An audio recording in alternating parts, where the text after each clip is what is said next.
কালিৰ পৰা যিহেতু আমাৰ অসমত আমাৰ টিএ ভৰ্তি আৰম্ভ হৈছিলে ঠিক তেনেকৈ আমাৰ তেজপুৰতো হৈছে আৰু 20 তাৰিখৰ পৰা যিহেতু ষ্টাৰ্ট হৈছে বহুত পাছ কৰিছে যোৱাকালি যিহেতু একজেক্ট ডাটা পাছটো প্ৰায় 450 মান পাছ কৰিছে মানে টোটেল কোৱালিফাই কৰিছে আৰু তাৰ ভিতৰত বহুখিনি পাছটো তথাপিও 3জনমান মোৰ লগত আহিছে আগে এওঁ পাছ কৰিছিলে তুমি কিহত দিছিলা ইণ্টাৰভিউটো মই আপোনাৰ ট্ৰেডমিলত দিছিলোঁ ট্ৰেডমিলত ৰানিং এক্সেলেণ্ট মাৰিছিলোঁ আৰু ট্ৰেডমিলৰ ৰানিং এক্সেলেণ্ট মাৰিছিলে কেইটা দিছিলে গ্ৰুপত আপোনাৰ 30 টাকা দিছিলে 30 টাকা কেইটা ৰখাইছিলে 12টা ৰখাইছিলে এক্সেলেণ্ট 6টা আৰু গুডত 6টা তাৰপৰা কি হ'ল তোমাৰ তাৰপিছতে এক্সেলেণ্ট ফিজিকেলত 100 পালোঁ তাৰপিছত আপোনাৰ টেট টেষ্ট হৈ গ'ল আমাৰ আগতেতো ইণ্ডিয়ান আৰ্মি তেনেকৈ টেট টেষ্ট নকৰাই লাষ্ট টাইম কেনেকুৱা কি হ'ল থিয়ৰী 10 নম্বৰ হৈছিল তাৰপিছত প্ৰেক্টিকেল 15 নম্বৰ থিয়ৰী ঠিকেই হ'ল বাৰু খালি টেট টেষ্ট বেয়া হৈ গ'ল অলপ বেয়া হৈ গ'ল মানে হেয়াৰ ডিচাৰ্ট দিছিলোঁ হেয়াৰ ডিচাৰ্ট আপোনাৰ চুলি কাটিবলৈ দি দিলে নহয় আচ্ছা আচ্ছা টেট টেষ্টটো মানে বেয়া হ'ল 10 মিনিট আছিল কিন্তু ৰানিং এক্সেলেণ্ট 12টাৰ ভিতৰত টোটেল 2টা ৰখাই দিলে অকল 12টাৰ ভিতৰত আজি মেডিকেলত কিমানমান পাছ কৰাইছে টোটেল কিবা গম পাইছেনে মেডিকেলত পাছ কৰিছে অলপ বাকী আৰু জন আছে কোৱাচোন কালি কেনেকুৱা কি হ'ল কালি তুমি ফুল কোৱালিফাই কৰিলা নেকি একো প্ৰব্লেম হোৱা নাই ন প্ৰব্লেমটো নাই এতিয়া কিহত আছিলে জি ডি নে টেটত জি ডিত আছিলে মেডিকেলো পাছ কৰিলা কোৱাচোন প্ৰথমবাৰ কি হ'ল গ্ৰুপত কেইটা দিছিলে আমাৰ গ্ৰুপত প্ৰায় 150টামানকৈ দিছিল তাৰে আপোনাৰ 150 দিছিলে 150 দিছিলে 150 ভিতৰত কেইটা ৰখাইছিলে প্ৰায়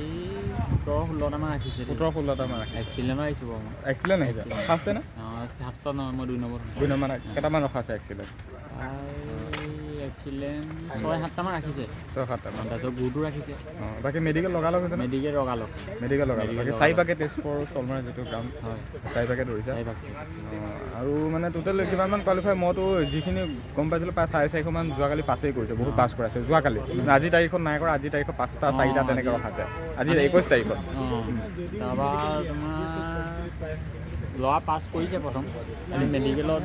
বহুত ফেইল কৰি গৈছে মেডিকেলৰ মেডিকেল আহিছে মেডিকেল তাৰপৰা সেয়াই বাকী তোমাৰ কি মোৰ ভালেই হৈছে ৰানিঙত এক্সিলেণ্ট মাৰিছোঁ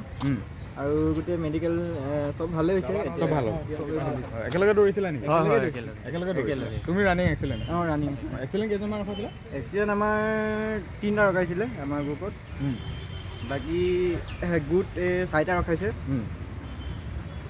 বাকী মেডিকেল চাইলে চব ক্লিয়াৰ বাকী ৰিটেন টেষ্টৰ কথা কিবা কৈছে ৰিটেন এডমিট দি পঠিয়াইছে কেতিয়া আছে ৰিটেন এতিয়া আমাৰ 18 তাৰিখে 18 জানুৱাৰী দিন আছে এছ কে বুকখন পঢ়ি থাকিবা এছ কে বুকখন ফুল প্ৰিপেৰেশ্যন কৰিলে আহি যাব বাকী ইমানে আছিলে মানে এইটো একচুৱেলি মানে তেনেকুৱা ইনফৰ্মেশ্যন হিচাপত নহয় কাৰণ যোৱাকালি যিহেতু 20 তাৰিখে হৈ গ'ল ন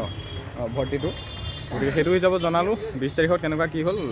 ইণ্টাৰভিউ আমাৰ খুব ভাল হৈছে তেজপুৰত বাকী মোৰ কথাটো ক'ম মোৰ কি হ'ল নহ'ল সেইখিনি এটা এক্সট্ৰাকৈ এটা ভিডিঅ' আহিব বাকী যোৱাকালি হওক বা আমাৰ তেজপুৰত যিটো ইণ্টাৰভিউ পাতিছে ট্ৰেড টেষ্টৰ বাকী এখেতে গম পাইছে আগতে টেট টেষ্ট নকৰে ইণ্টাৰভিউ আগতে পাতোঁতে টেট টেষ্ট নকৰে কিন্তু আজি টেট টেষ্ট কৰা হৈছে বাৰ হওক বা কোক হওক মানে বনাই কৰি এইটো দেখুৱাব লাগে টেট টেষ্ট গতিকে টেট টেষ্টটো সাৱধান তেখেত এতিয়া পাছ কৰিছিলে মানে এতিয়া টেট টেষ্টটোত বেয়া হৈ গ'ল বাকী এজনটো ৰানিং মেডিকেল চব ক্লিয়াৰ তেনেকৈ বাকী মানে কথাখিনি তেনেকুৱা খালি মানে খুব মানে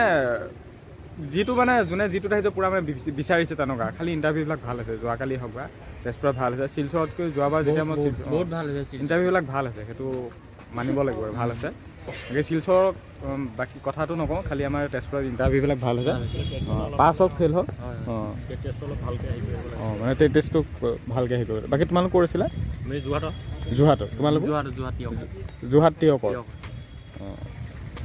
বাকী ইমানেই আছিলে ইণ্টাৰভিউ সম্পৰ্কত ভিডিঅ'টো অলপমান শ্বেয়াৰ কৰিব